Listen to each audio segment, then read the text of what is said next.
Monggo kita mulai dengan baca istighfar 3 kali dan syahadat 3 kali. A'udzu billahi minasyaitonir rajim. Bismillahirrahmanirrahim. Astaghfirullahal azim. Astaghfirullahal azim. Astaghfirullahal azim. Asyhadu an la ilaha illallah wa asyhadu anna Muhammadar Rasulullah. Asyhadu an la ilaha illallah wa asyhadu anna Muhammadar Rasulullah. Asyhadu an la ilaha illallah wa asyhadu anna Muhammadar Rasulullah. Al-Fatihah ila hadratin Nabi Mustafa Rasulullah Muhammad sallallahu alaihi wasallam wa ila arwahi azwajihi wa abnaihi wa banatihi wa ahli baitihi wa dzurriyyatihi ajma'in wa ila arwahi jami' ikhwanihi minal anbiya'i wal mursalin wal malaikatil muqarrabin wal awliya'i wal ulama'il 'amilin wa syuhada'i was salihin fi masyariqil ardi ila magharibiha thumma ila arwahi jami' awliya'illah wa ulama'illah wa ibadillahis sholihin fi Indonesia wa Nusantara wa Yogyakarta khususipun wala ruhi simbah Kiai Ahmad Kategan sahibi hadhil maqal anallaha yatawasyahum birahmahil maghfirah yu'ali darajatin fil jannah thumma ila arwahi abaina wa ummahatina wa ajdatina wa jaddatina amamina wa ammatina akhwalina wa khalatina wa usulihim wa furu'ihim wa ila arwahi sedayanipun luluhur kula panjenengan sedaya luluhur para rawuh sedaya simbah-simbahipun Pak D Pak Le Bude lan bulikipun lan sedayane punjar pancar kula panjenengan sedaya mugi-mugi pinaringan jembar alam kuburipun pikantuk ngapura saking Gusti Allah ugi dipun pikantuk syafaat Kanjeng Nabi Muhammad sallallahu alaihi wasallam. Al-Fatihah. A'udzu billahi minasyaitonir rajim. Bismillahirrahmanirrahim. Alhamdulillahirabbil alamin. Arrahmanir rahim. Maliki yaumiddin. Iyyaka na'budu wa iyyaka nasta'in. Ihdinas siratal mustaqim. Siratal ladzina an'amta 'alaihim ghairil maghdubi 'alaihim waladdallin. Amin. Bismillahirrahmanirrahim. Assalamualaikum warahmatullahi wabarakatuh. Alhamdulillahirabbil alamin wassalatu wassalamu ala asyrafil anbiya'i wal mursalin wa ala alihi wa ashabihi ajma'in. Asyhadu an la ilaha illallah wa asyhadu anna Muhammadar Rasulullah. Allahumma salli ala sayyidina Muhammad wa ala alihi wa sahbihi wa mawalah ila yaumil qiyamah. Subhanaka la ilma lana illa ma 'allamtana innaka antal alimul hakim. Rabbish rahli sadri wa yassirli amri wahlul 'uqdatam min lisani yafqahu qawli amma ba'd. Jemaah pengajian Selasa malam yang dirahmati Allah, pada malam hari ini kita bertemu kembali untuk melanjutkan pengajian rutin sebagaimana jamaknya pada Selasa malam Rabu. Kita minta kepada Allah Subhanahu wa taala mudah-mudahan malam hari ini kita diberikan Allah ilmu yang berkah dan bermanfaat. Amin ya rabbal alamin. Melanjutkan kajian tentang para wali-wali atau ulama-ulama pada masa Kesultanan Mataram Islam di Yogyakarta, yaitu mulai dari era Kiai Ageng Pamanahan tahun 1586 sampai dengan era nanti Pakubuwono kedua, ketiga, atau kalau di Yogyakarta nanti eranya Amangkurat IV. Nah, malam hari ini kita akan masuk di profil salah satu ulama atau wali pada masa Mataram Islam yang bernama Kiai Kategan. Ya. Sering disebut di dalam kitab-kitab naskah-naskah Jawa disebut dengan nama Kiai Pengulu Ahmad Kategan. Pengulu itu jabatan, kalau sekarang pengulu itu cuma menikahkan orang. Nah, tapi kalau masa Kesultanan Mataram Islam, Pengulu itu ini kira-kira kalau sekarang itu apa itu namanya itu? Perdana Menteri. Nah, karena mungkin dulu pernah saya sampaikan, karena negara yang dibentuk atau tatanan yang dibentuk bukan negara seperti hari ini yang terpisah antara agama dan non-agama, tetapi pada waktu itu tatanannya adalah negara kewalian. Jadi negara tatanannya tatanan kewalian berbasiskan kepada ajaran Islam sebagaimana dibawa oleh para wali songo. Bukan agama Islam sebagaimana hari ini. Ya, agak berbeda memang, tapi ya tidak apa-apa, kelanjutannya sama saja gitu. Apalagi bukan pula yang dibawa dari Turki Utsmani. Nah, itu juga bukan. Nah, jadi jabatan Pengulu ini kalau hari ini itu dia Perdana Menteri tetapi mengurus negara berbasiskan ajaran Islam gitu. Sehingga para pemimpin-pemimpinnya tidak disebut dengan raja atau pemimpinnya tidak disebut dengan presiden, tetapi disebut dengan istilah sultan. Kalau Sultan Agung itu terakhirnya nanti sultan, sebelumnya nanti sunan. Sunan itu artinya guru. Nah, sebelumnya panembahan. Panembahan itu artinya sesepuh. Sesepuh yang menyiapkan segala hal terkait dengan peribadatan masyarakat. Maka disebut panembahan. Tapi nanti kalau di dalam kajian sarjana-sarjana modern, terutama yang dari Inggris, dari Belanda, panembahan ini nanti diartikan sebagai sesembahan. Ini keliru. Karena panembahan itu dalam tatanan keulamaan di Jawa, panembahan itu artinya sesepuh yang menata tatanan peribadatan masyarakat. Maka disebut dengan panembahan.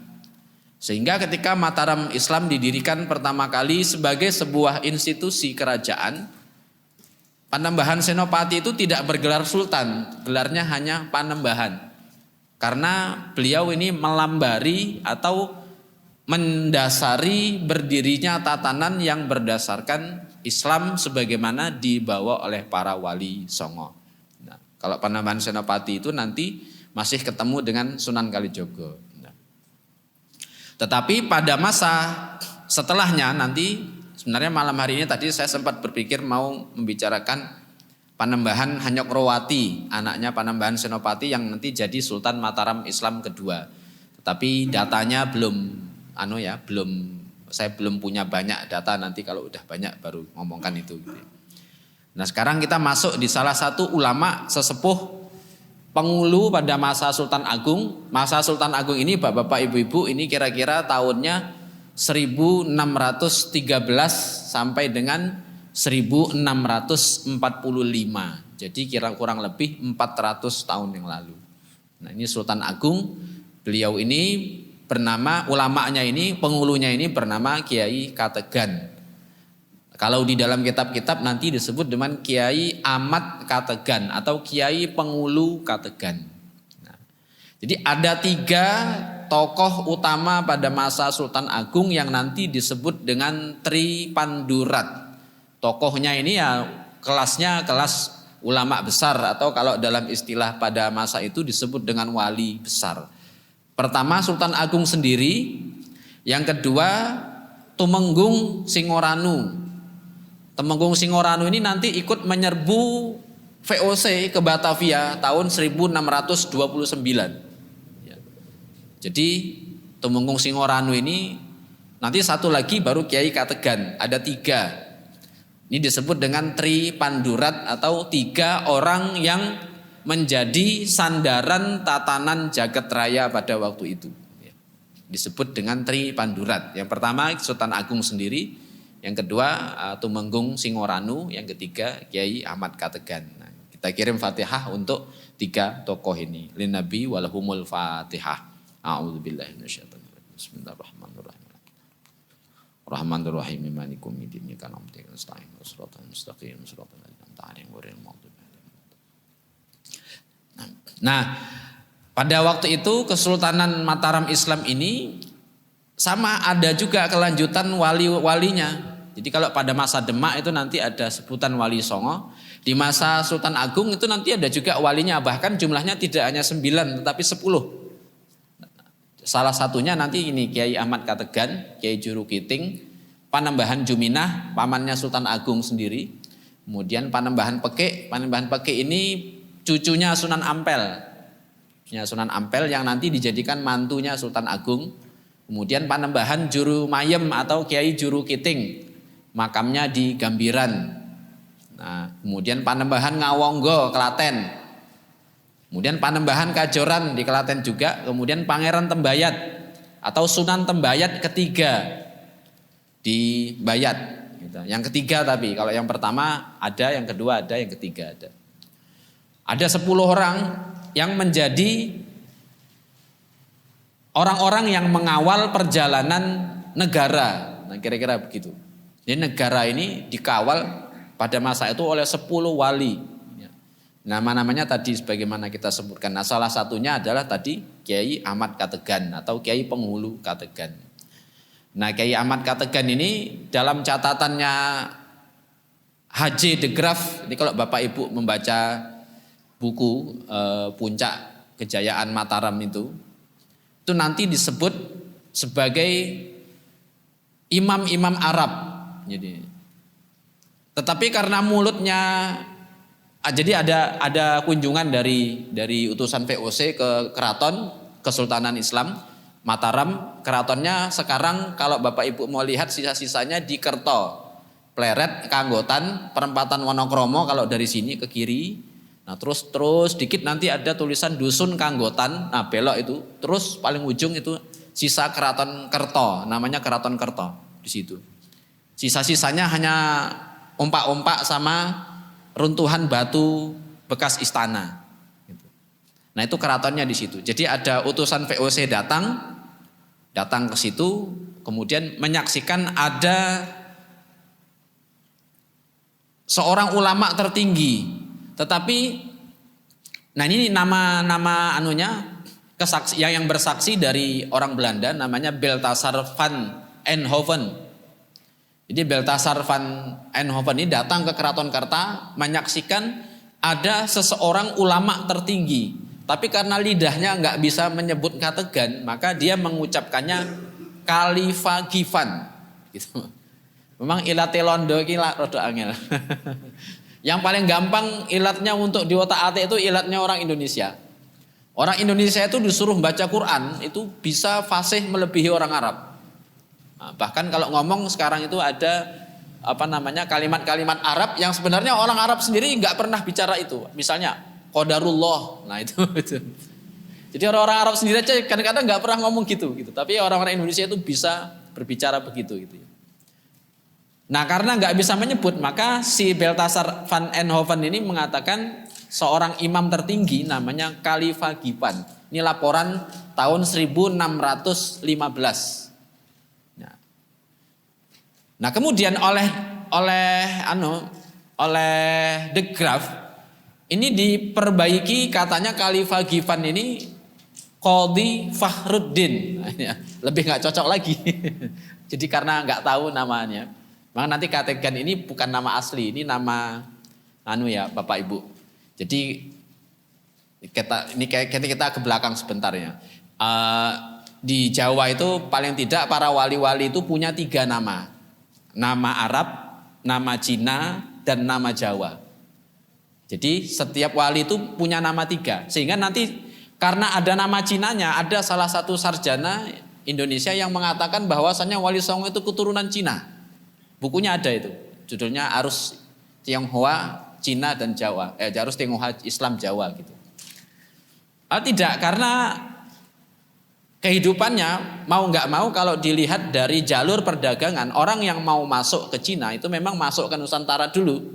Dari Cina juga mau ke Arab, ke Persia, masuk ke Nusantara dulu, masuk ke Jawa. Sehingga nanti terjadi perbauran darah ya, kalau hari ini disebut trah. Sehingga banyak sekali orang-orang Jawa yang nanti nikah dengan orang Cina, orang Arab nikah dengan orang Cina. Maka wali-wali Songo itu punya 3 nama. Ini belum nama-nama lain, minimal ada 3 nama. Kalau saya hitung satu wali itu paling tidak punya 4 sampai 5 nama.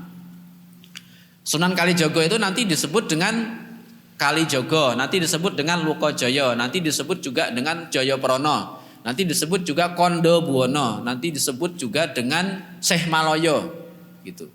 Paling tidak ada 5 nama. Nah, nama yang banyak ini dari mana? Nama yang banyak ini nama pemberian gurunya. Pemberian gurunya karena dianggap muridnya sudah lulus menguasai satu ilmu kesempurnaan. Jadi kalau hari ini kira-kira setelah dapat ijazah S1 itu enggak hanya sekedar ijazah, gurunya ngasih nama. Jenengmu sopo? Oh, jenengnya Mas Yazid. Nah gitu. Nah, saiki kowe tak kasih namanya bukan Yazid tapi apa? Misalnya Cokro Dirono, nah gitu. Tuh, nama pemberian.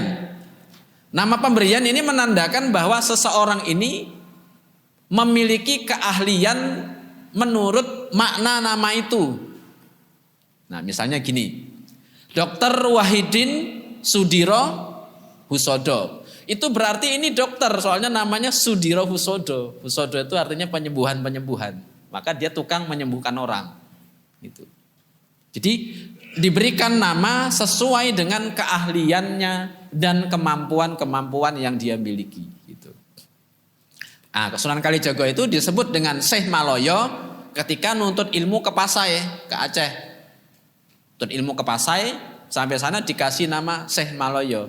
Syekh Malaya maksudnya seorang syekh yang mampu menguasai ilmu-ilmu tentang bagaimana manusia bisa kembali kepada Allah dalam keadaan husnul khotimah. Maloyo itu artinya, loyo artinya kan mati, maloyo artinya menuju kematian gitu. Jadi karena Sunan Kalijogo sudah menguasai ilmu bagaimana caranya kembali kepada Allah dengan husnul khotimah, maka beliau dikasih nama Syekh Maloyo gitu ya. Kalau kayak saya ini dapat namanya Syekh Bebas gitu. Karena bebas mau ngapain aja kan gitu. Syekh bebas, bahasa Inggrisnya free Syekh gitu. Nah, jadi kembali kepada ini, Kiai Kategan ini mendapat nama Kategan. Kategan ini artinya kasutapan. Kasutapan ini artinya orang yang sudah putus terhadap segala kenikmatan-kenikmatan dunia. Maka disebut dengan Kategan. Nah, ini yang ngasih siapa? Yang ngasih gurunya. Kalau dalam catatan Babat Niti, Kiai Ahmad Kategan ini nanti berguru dengan salah satu keturunan Sunan Bayat, yaitu Sunan Tembayat ketiga atau Pangeran Tembayat yang ketiga tapi. Nah, kalau yang ke Semarang, dari Semarang ke Klaten itu Sunan Tembayat yang kedua tahun 1512. Itu Sunan Tembayat yang kedua, yang kita kalau Bapak Ibu ziarah ke Tembayat itu naik ke atas itu Sunannya Tembayat yang kedua. Itu kan disebut dengan wali Sunan Pandanaran. Nah, Khalifah Gifan ini menurut catatan orang Belanda karena nggak mampu mengucapkan Kiai Kategan maka disebut Khalifah Gifan. Gitu ya. Nah, ada disebut dengan imam-imam Arab yang orangnya polos, bersih dan sangat sopan. Ini cerita dalam catatan Belanda diceritakan ada seorang yang pada waktu itu disebut dengan orang yang sangat sopan. Imam, karena mereka taunya orang yang karena kayak Kategan ini dalam catatan-catatan Belanda orangnya pakai sorban, tapi sorbannya kira-kira kalau hari ini kayak ikat, bukan sorban yang model ini, model syekh-syekh yang hari ini itu bukan, tapi ikat. Ikat itu kalau dulu sorban. Ya. Jadi belangkon itu baru pada masa Sultan Hamengkubuwono ke-8. Jadi belangkon itu baru pada masa HB ke-8. Sebelumnya orang pakai ikat. Pakai ikat itu, diikat. Nah, sekarang supaya enggak menyulitkan maka jadi belangkon itu. Nah, imam-imam Arab mereka menyebutnya karena kayak Kategan ini pakai sorban dan pakai jubah. Kalau dalam catatan-catatan Belanda nanti disebut pakai jubah. Tapi kainnya batik. Kainnya batik, jubah. Atasnya jubah itu kainnya batik gitu. Kalau ada seorang yang pada masa itu pakai jubah, itu artinya ilmunya sudah sempurna, gitu. Baru boleh pakai jubah, dan itu dikasih sama gurunya, dapat izin dari gurunya, gitu. Kalau baru belajar Iqra kemarin sore nggak boleh pakai jubah itu. Kalau sekarang kan baru belajar Iqra kemarin sore terus ke masjid pakai jubah kan itu. Dikon ngimami malah ora wani gitu. Nah, tapi kalau sekarang ya monggo-monggo saja nggak apa-apa lah. Yang penting semangat untuk ke masjid, meramaikan masjid. Kalau dulu belum disuruh gurunya untuk pakai jubah, nggak mau pakai jubah karena ini pakaiannya Rasulullah. Kalau siapa saja yang pakai jubah dan pakai sorban, itu berarti dia paling tidak sudah menekuni jalan sebagaimana Rasulullah dulu menekuni secara total, gitu ya. Sehingga Kiai Kategan ini nanti disebut imam-imam Arab. Bapak Ibu kalau nanti baca buku tadi itu Puncak Kejayaan Mataram, tulisannya Herman Johannes de Graaf atau sering disebut dengan de Graaf, itu disebutkan kata-katanya imam-imam Arab atau penghulu-penghulu kepala. Ada di halaman 106, 107 sampai halaman 120. Ya. Nah, Kiai Kategan ini itu, jadi dia disebut dengan imam-imam Arab atau penghulu-penghulu kepala. Gitu ya. Nah, salah satu cerita, ini cerita para sesepuh, tapi tadi tercatat di dalam babat nitik. Ini cara satu, Bapak Ibu nggak usah ditanya benar apa enggak, nanti yang dicari pelajarannya aja. Kiai Kategan ini suatu ketika diceritakan kalau sholat 5 waktu ke Mekah. Nah, itu kayak takmir Masjid Sudirman kalau subuh sholat di Mekah itu. Makanya yang nongol cuma Mas Yazid itu. Karena yang lain sholat di Mekah gitu. Nah, maka Kiai Kategan ini diceritakan kalau beliau sudah sampai di Mekah, Sultan Agung belum sampai. Tapi kalau Sultan Agung sudah nyampe lebih dulu di Mekah, Kiai Kategan ini belum nyampe. Jadi kayak apa itu? Perlombaan, siapa yang duluan nyampe. Nah, cerita tentang kayak begini, ada wali yang sholat di Mekah. Ini jangan diambil cerita ini benar apa enggak ya. Jadi Bapak Ibu jangan ambil itunya. Tapi apa? Sebenarnya ini cerita sastra. Cerita sastra untuk menyampaikan pesan. Pesannya apa? Pesannya artinya pada waktu itu para wali, para ulama dan para raja atau sultan itu selalu berusaha untuk nyambung antara sini dan Mekah gitu. Pesannya itu sebenarnya antara Jawa dan Mekah itu akrab dan erat. Ya, sehingga diceritakan para wali-wali itu kalau sholat ke Mekah itu maksudnya setiap waktu sholat selalu menghadap ke Mekah dan selalu nyambung dengan Mekah sebagai bumi tempat lahirnya Islam melalui tangan Kanjeng Nabi Muhammad Sallallahu Alaihi Wasallam. Jadi jangan ditanya benar apa enggaknya. Karena apa? Cerita sastra. Ini sama kayak cerita Roro Jonggrang. Bangun candi Prambanan dalam semalam. Kira-kira kayak kayak mahasiswa itu kalau buat makalah. Ya, buat makalah kan selesai dalam 1 malam. Itu kayak buat candi Prambanan. Ya. Sehingga kalau ada gempa, candi Prambanan paling cepat hancur karena buatnya cuma semalam gitu. Gak pakai semen. Sekali goyang cepat itu karena buatnya cuma semalam gitu. Ini guyonannya. Jadi jangan dianggap itu benar cerita itu karena apa? Itu cerita sastra. Kalau cerita sastra berarti bukan kebenarannya yang diambil, tapi pesannya apa? Gitu. Pesannya apa? Gitu. Maka ceritanya tadi Kiai Kategan ini kalau sholat ke Mekah. Gitu. Jadi jangan ditanya ini benar apa enggak, karena kita juga enggak tahu.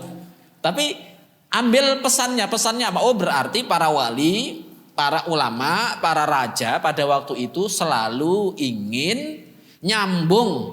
Kalau bahasa orang hari ini stay connect. Atau kalau dalam bahasa bahasa para sesepuh itu sambung sinambung dengan Mekah gitu. Sehingga diceritakan nanti sholatnya di Mekah gitu. Ada lagi kalau mau dicari yang benar atau tidak, ini cerita lebih lebih kalau sekarang mungkin lebih musyrik lagi ya. Jadi Sunan Kalijogo itu dalam cerita Babat Demak Kalau tidak salah Babat Demak, mungkin nanti ada yang bisa ngoreksi kalau saya salah ini. Waktu pembuatan Masjid Demak selesai, mihrabnya ini mau dilihat udah pas belum madhab ke arah kiblat gitu. Nah, terus ternyata setelah dicek kiblatnya belum cocok, belum lurus ke arah Mekah, ke Masjidil Haram. Nah, terus apa yang dilakukan oleh Sunan Kalijaga? Sunan Kalijaga dalam babat itu diceritakan bertiwi kromo. Jadi raksasa, terus tangan yang kanan megang Ka'bah, tangan yang kiri megang Masjid Demak. Terus karena tadi nggak cocok kiblatnya sama Sunan Kalijaga, Masjidil Haram agak digeser kayak gini, Masjid Demak agak digeser kayak gini. Jadi Masjidil Haram dan Masjid Demak akhirnya sampai sekarang kalau dilihat kiblatnya lurus. Nah ini ceritanya kayak gitu. Ini musyrik tenanan kayak gini. Mosok yo Ka'bah digeser sama niki, terus Demak digeser sama niki, akhirnya lurus gitu. Nah, ini kalau mau dicari kebenarannya nggak bisa Bapak Ibu. Ini cerita ini bukan cerita kebenaran A atau B, kalau nggak A ya B, 1 + 1 sama dengan 2, bukan. Ini cerita sastra. Sekali lagi ini cerita sastra. Sehingga itu artinya para wali melalui Sunan Kalijaga pada waktu itu berupaya untuk menyelaraskan antara Islam yang di Mekah dengan Islam yang di Jawa. Sehingga gatok akhirnya gitu. Ini pesannya seperti itu gitu ya. Kalau ditanya, wah masuk yo Ka'bah digeser ngene iki piye to gitu. Ya enggak masuk. Karena apa? Karena itu bukan cerita matematika A 1 + 1 sama dengan A2, 2 + 2 sama dengan 4 gitu. Itu bukan cerita matematika, tapi sekali lagi cerita sastra. Nah, maka memahaminya bukan memahami benar atau tidaknya, tapi memahami pesannya apa gitu. Nah, kira-kira kayak gitu. Nah, itu sama kayak kalau ada orang ngadakan tedak siten, anaknya dimasukkan ke dalam kurungan ayam. Nah, ki piye ngene. Mosok yo anak dipadake karo pitik. Nah, itu yang enggak tahu akan mengatakan begitu. Karena apa? Karena pikirannya positivistik. 1 + 1 sama dengan A. Kalau kandang ayam ya berarti jerone pitik gitu. Nah, ini karena gagal memahami. Padahal itu bahasa sastra, perlambang. Di Jawa nanti ada istilah pasemon. Ada kandang pitik, ada anak dimasukkan ke dalamnya. Ini artinya ada pesan yang ingin disampaikan. Bukan kandang pitiknya itu dan bukan pitiknya yang penting, tapi pesannya apa dari situ gitu. Nah, ini yang kadang-kadang orang juga ini. Sama kayak menghitung hari mau menikah, itu sama. Wah, ra oleh menghitung hari belum nikah. Nah, sekarang orang mau mengumumkan wapres saja nunggu hari baik kok katanya. Piye gimana ki? Musyrik nek arep-arepan. Mau mengumumkan wapres kapan Pak? Wapresnya dulu. Ya kita sedang menunggu hari baik. Lah piye kok? Mengumumkan wapres menunggu hari baik boleh, menghitung hari baik mau nikah kok ora oleh ki piye ki? Nah, otaknya orang sekarang kadang-kadang lucu juga. Nah, ini ngapunten nih kalau ini anunya intermezzo ya. Nah, Kiai Kategan ini nanti pada cerita yang lain lagi diceritakan gini. Suatu ketika Sultan Agung ngadakan tahlilan. Nah, Kiai Kategan nggak mau datang. Padahal yang mimpin doa Kiai Kategan. Kira-kira kalau bapak-bapak di sini ngadakan tahlilan di rumah, ini kok Mas Yazid belum datang tuh piye gitu ya. Padahal sudah ditunggu dari tadi gitu ya. Kiai Kategan nggak datang-datang. Akhirnya Sultan Agung ngirim utusan untuk manggil Kiai Kategan supaya datang ke Keraton Kerto. Gitu. Akhirnya Kiai Kategan disuruh nggak mau, nggak usah. Nanti kalau saya datang bahaya. Gitu. Kira-kira gitu cerita dalam babat nintik itu. Waduh Kiai, pokoknya jenengan ditunggu. Enggak, kalau saya datang nanti bahaya. Akhirnya dipaksa yang ketiga kalinya. Ya wes ngene, wes kowe mulih hosek. Kepada utusannya Kiai Kategan mengatakan, utusan Sultan Agung, udah kamu pulang duluan aja, nanti saya tak sampai ke sana. Gitu ya. Nah begitu utusannya belum nyampe keraton, Kiai Kategan udah duduk di acara loh, gitu ya. Udah nyampe duluan itu. Kalau orang sekarang mengatakan itu punya ilmu saipi angin, nah gitu. Itu menurut cerita sandiwara radio tutur tinular. Nah, tuh Kamandanu, Tong Bajil sama Arya Dwi Pangga. Nah, itu. Pengisi suaranya Ferry Fadli sama Eli Ermawati ya. Nah, si kelingan aku. Penulis skenario Estijab. Nah, begitu kayak katakan itu suruh berdoa. Rupa-rupanya begitu doa kira-kira ginilah digambarkan lah. Ini sebenarnya ceritanya tidak persis kayak gini. Ini saya menambahi supaya menarik. Bismillah, Allahumma sholli ala sayyidina Muhammad. Daging ayamnya yang tadi sudah jadi ingkung hidup lagi. Gitu. Kemudian begitu doa Allahumma ighfir lana dzunubana. Tiba-tiba daging sapi, ikan-ikan hidup semua. Gitu. Sampai sayur-sayurannya yang tadinya udah dilodeh. Karena Sultan Agung itu kabarnya Sultan Agung ini suka makan sayur-sayuran lalapan. Lalapan itu Sultan Agung suka. Kalau kayak katakan ini para sesepuh mengatakan makanannya sayur lodeh. Sayur lodeh pakai melinjo sama buah apa gitu. Ceritanya begitu. Jadi sayuran-sayuran yang sudah dimasak itu kembali jadi bahan mentah gitu. Ketika didoakan kayak katakan. Nah, setelah doa kayak ketegan ngomong, lah tenan toh aku kan wis ngomong, nek aku teko ki bahaya gitu. Nah ini juga Bapak Ibu, jangan dipertanyakan iki tenan apa ora gitu. Jangan ditanyakan ini beneran mosok ya ayam mati hidup lagi, mosok iwak mati urip neh, mosok sayuran wis dimasak jadi jangan lodeh bisa jadi mentah lagi. Jangan ditanya gitu. Ini cerita sastra menunjukkan bahwasanya doa Kiai Kategan itu doanya makbul gitu. Itu pesannya begitu. Doanya makbul sehingga orang-orang pada waktu itu senang kalau Kiai Kategan yang mendoakan gitu. Nah, ini cerita di dalam babat-babat nite. Nah, babat-babat ini nanti menceritakan seperti itu sebagai apa? Sebagai pelajaran yang ingin disampaikan kepada anak-anak generasi selanjutnya. Nah, ini sekarang cerita Kiai Kategan ini nanti kalau dilihat nasabnya, ya saya punya naskah judulnya Serat Salasilah Para Leluhur Kadanurjan 600 halaman. Segini. Setelah saya print, ternyata di bagian akhir naskah itu tulisannya punika kira-kira ginilah, punika Serat Salasilah Leluhur Kadanurjan jilid setunggal. Wonten malih jilid kalih katanya. Wah, saya kok 600 halaman baru satu jilid. Ini yang menghimpun silsilah mulai dari Pajajaran sampai dengan Sultan Hamengkubuwono. Dari zaman Pajajaran sampai Hamengkubuwono. Mencari siapa saja di situ dapat namanya itu.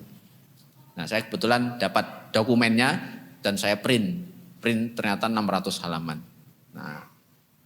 Nah, Kiai Kategan ini nasabnya. Ya ini dia. Nah, kalau diurut ke atas Kiai Ahmad Kategan ini nanti ada dua. Satu Kiai Ahmad Kategan yang pada masa Sultan Agung itu nanti ada dua. Kiai Kategan 2 dan Kiai Kategan 1. Yang Kiai Kategan 2 itu makamnya di Kanggotan dekat Keraton Kerto. Di Kanggotan itu ada masjid tua namanya Masjid Takorub. Nah, di baratnya ada makam Kiai Kategan kedua. Di situ juga ada makam salah satu ulama Jawa. Mungkin Bapak Ibu kenal atau pernah dengar namanya. Namanya Kiai Ageng Suryo Mentaram. Nah, makamnya juga di situ. Nah, Kiai Kategan 2 ini anaknya Kiai Kategan 1. Kiai Kategan 1 makamnya di Pajimatan Imogiri di bawah makamnya Sultan Agung. Karena beliau penghulu maka makamnya didekatkan oleh Sultan Agung. Kiai Kategan 2 anaknya Kiai Kategan 1. Kiai Kategan 1 nama salah satu namanya adalah Kiai Wongso Wijoyo. Kiai Wongso Wijoyo anaknya Kiai Suwelo. Kiai Suwelo anaknya Kiai Gelagah Redi Kidul. Kiai Gelagah Redi Kidul anaknya Kiai Tunggul Wulung. Kiai Tunggul Wulung anaknya Kiai Laler Mengeng. Ini namanya aneh-aneh ini. Laler Mengeng ini nama dapur keris dan nama juga nama tarian. Tapi nama orang itu ada. Kiai Laler Mengeng anaknya Nyai Urang Jati. Nyai Urang Jati anaknya Raden Bondan Surati, Raden Bondan Surati anaknya Brawijaya kelima. Jadi Kyai Kategan ini kalau ke atas ini ke Brawijaya kelima. Nah dari jalur bapak nanti ada namanya Kyai Ageng Urang Jati yang menikahi Nyai Urang Jati anaknya Bondan Surati. Kyai Ageng Urang Jati ini kalau ke atas ke Panembahan Selowening, itu makamnya di Parangtritis naik ke atas itu. Ada orang-orang situ nyebutnya makam Seloning. Nah Panembahan Selowening. Nah ini salah satu kakek Kyai Kategan dari jalur bapak ke situ. Nah itu namanya Panembahan Selowening. Panembahan Selowening ini tercatat juga nanti kalau ke atas ke Brawijaya. Jadi satu tundun kalau orang dulu ngomong satu trah gitu ya, satu trah. Dan itu memang umatnya Kanjeng Nabi rata-rata begitu. Kanjeng Nabi itu sama Sayyidah Khadijah kalau ke atas nanti ketemu di leluhur yang keberapa. Termasuk bapak ibu semua ini. Ini kalau dicek nasabnya antara jenengan sama istrinya atau istri sama suami ke atas nanti ketemu itu entah keturunan yang keberapa itu pasti ketemu. Itu.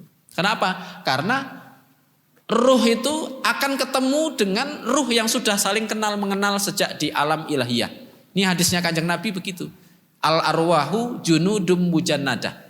Fama ta'arofa minha ikhtalafa wa ma tanakaro minha ikhtalafa. Ruh itu yang di alam rohani sebelum diciptakan itu sudah langsungnya sebelum dimasukkan ke dalam jasad manusia di dalam kandungan 4 bulan, ruh itu sudah saling kenal mengenal di alam ilahiyah. Maka ketika lahir ke dunia, ruh itu akan mencari yang sama-sama kenal waktu di alam akhirat. Pernikahan itu menunjukkan ruh jenengan kenal sama ruh jodohnya. Ruh bapak kenal sama ruhnya ibu, ruh ibu kenal sama ruh bapak, gitu. Itu pernikahan itu seperti itu. Berarti ruhnya di sana sudah saling kenal mengenal. Maka wajar kalau ketika kita menikah atau banyak orang menikah, cek silsilah ke atas ternyata ketemu dengan jalur suaminya. Itu ya wajar karena apa? Karena memang ruhnya sudah saling kenal mengenal. Nah, gitu. Nah, maka tidak mungkin kalau kita ngecek itu nggak mungkin jauh-jauh itu. Oh, tapi nggak terbukti Pak, ya nggak apa-apa nggak terbukti inti. Tapi kan sudah saling kenal mengenal. Wes urip 20 tahun kok orang kenal ki piye kan gitu. Sudah saling mengenal.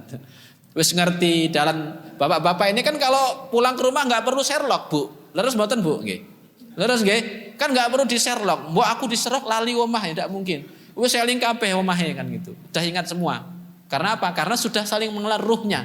Nah, ada ini GPS-nya kesini itu udah ngerti gitu. Nah, Kyai Kategan inilah nanti salah satu yang menjadi wali 10 pada masa Sultan Agung. Yang mana Kyai Kategan ini nanti salah satu tugasnya adalah merumuskan caranya umat Islam di Jawa bisa husnul khotimah. Maka kalau panjenengan nanti cari ada serat namanya serat Pangracutan. Serat Pangracutan ini merupakan hasil musyawarah antara Sultan Agung dengan 10 wali termasuk Kyai Kategan, Kyai Jurukiting, Panembahan Juminah, Panembahan Pekik, Panembahan Ngaworenggo. Panembahan Pekik ini makamnya di Banyu Sumurup di Bantul. Imogiri ke sana lagi, Banyu Sumurup. Itu ada makam Panembahan Pekik, makamnya ini cucunya Sunan Ampel. Ini cucunya Sunan Ampel. Kalau Kyai Jurukiting makamnya di Gambiran. Gambiran itu pom bensin Gambiran, kalau dari Warung Boto terus sampai ketemu pom bensin terus sebelum arah Kota Gede nanti ada tulisan ke kiri Jalan sawit apa gitu. Nah, masuk ke dalam itu ada makam Gambiran. Nah, Kyai Jurukiting makamnya di situ. Di situ juga ada makam pahlawan nasional Suryo Pranoto, kakaknya Ki Hajar Dewantara. Nah, Ki Suryo Pranoto ini yang dalam sejarah ini berani menyopek-nyopek ijazah atau apa, Belanda ngasih ijazah gitu, langsung di depan Belanda sama Suryo Pranoto disobek-sobek ijazahnya. Ora penting katanya gitu. Itu dah. Kalau ada yang sekarang berani kayak gitu mah itu bagus itu.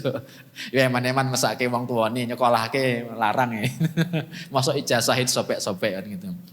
Nah, Kyai Jurukiting dan Kyai Kategan dan para wali-wali yang lain ini musyawarah merumuskan tanda-tanda orang yang mati husnul khotimah dan bagaimana caranya husnul khotimah. Ini ilmunya ada di Kyai Kategan. Nah, termasuk ilmu-ilmu yang hari ini dikenal dengan kitab-kitab yang nanti kalau di masyarakat ini kitabnya sudah terlanjur dianggap kitab kemusyrikan. Nama kitabnya kitab Primbon Betal Jemur Ada Makna. Ini kalau tengah masyarakat dianggap musyrik. Padahal yang bilang musyrik itu belum pernah mempelajari isi kitabnya. Nah ini sangat disayangkan. Itu isinya rata-rata ilmu-ilmu yang dibabar oleh Kyai Kategan. Di dalam kitab Primbon itu nanti ada salah satu serat namanya serat Sasmito Jati. Serat Sasmito Jati ini bercerita tentang tanda-tanda orang yang mau mati sejak 3 tahun sebelumnya. Ini tanda-tandanya di situ diceritakan di Serat Sasmito Jati. Sampai 1 jam sebelum mati itu ada dikasih tahu caranya apa, tanda-tandanya ini. Nah, itu salah satu ilmu yang nanti dibabarkan oleh Kyai Kategan. Nah, maka di Jawa pada masa itu mati itu dipelajari supaya orang-orang itu benar-benar nanti kembali kepada Gusti Allah itu sowannya husnul khotimah. Tidak sekedar pengumuman inna lillahi wa inna ilaihi rajiun. Nah, sampun tinimbalan marak sowan wonten ngarsonipun Gusti Allah. Popo siapa gitu kan. Mau sebut namanya gak enak saya kan gitu. Jadi kata-kata anu loh Pak, ini indah-indah sekali. Ini sastra tinggi loh ini. Sampun tinimbalan marak sowan. Jadi mati itu kalau dalam kosakata para ulama di Jawa itu marak sowan. Jadi supaya marak sowan kepada Allahnya itu benar-benar sowan dalam keadaan iman dan Islam, ditutup dengan syahadat la ilaha illallah Muhammadur Rasulullah. Ini caranya dipelajari. Maka mereka ini Sultan Agung dan para wali-wali tadi termasuk Kyai Ahmad Kategan itu sama-sama memusyawarahkan caranya supaya mati husnul khotimah. Dan akhirnya beliau-beliau ini menulis hasil dari musyawarahnya itu ditulis menjadi serat yang namanya serat pangracutan. Udah ada bahasa Latinnya, jadi ada bahasa Jawanya sebelah kanan, sebelah kiri, kanannya bahasa terjemahannya Indonesia. Jadi yang kiri bahasa Jawa, yang kanan bahasa Indonesia. Ada kok, tipis bukunya itu, nanti baca aja di situ. Tapi jangan cepat-cepat minta mati. Sayang, masih banyak amal yang belum dikerjakan. Yang amal sing akeh dulu. Nah, kalau kira-kira sudah cukup mau sowan kepada Gusti Allah, minta enggak apa-apa gitu kan. Ada juga di situ caranya minta apa namanya di dalam Serat Sasmito Jati itu minta mau sowan itu ada itu. Nah, jadi mati itu dipelajari kalau di sini dipelajari supaya orang mati marak sowan kepada Gusti Allah itu dalam senantiasa keadaan husnul khotimah. Nah, mudah-mudahan kita yang hadir, istri kita, suami kita, anak-anak kita, keturunan kita sampai hari kiamat senantiasa ditetapkan Allah iman, Islam dan ihsannya dan dapat rezeki husnul khotimah. Al-Fatihah. A'udzubillahi minasyaitonirrajim. Bismillahirrahmanirrahim. Alhamdulillahirabbil alamin. Arrahmanirrahim. Maliki yaumiddin. Iyyaka na'budu wa iyyaka nasta'in. Ihdinas siratal mustaqim. Siratal ladzina an'amta 'alaihim ghairil maghdubi 'alaihim waladdallin. Amin. Maka kita tutup dengan membaca istighfar 3 kali sareng-sarengan. Astaghfirullahaladzim alladzi la ilaha illa huwal hayyul qayyum wa atubu ilaih. Astaghfirullahaladzim alladzi la ilaha illa huwal hayyul qayyum wa atubu ilaih. Astaghfirullahaladzim alladzi la ilaha illa huwal hayyul qayyum wa atubu ilaih. Alhamdulillah, terima kasih Bapak Ibu sudah berkenan untuk hadir dan ikut ngaji. Mudah-mudahan ilmu yang disampaikan membawa berkah dan manfaat. Amin ya rabbal alamin. Dari kami mohon maaf ada kata-kata yang tidak pantas dan tidak sesuai, adab tata krama yang tidak sesuai. Wallahu a'lam bissawab. Subhanakallahumma wa bihamdika asyhadu an la ilaha illa anta astaghfiruka wa atubu ilaika. Wassalamualaikum warahmatullahi wabarakatuh.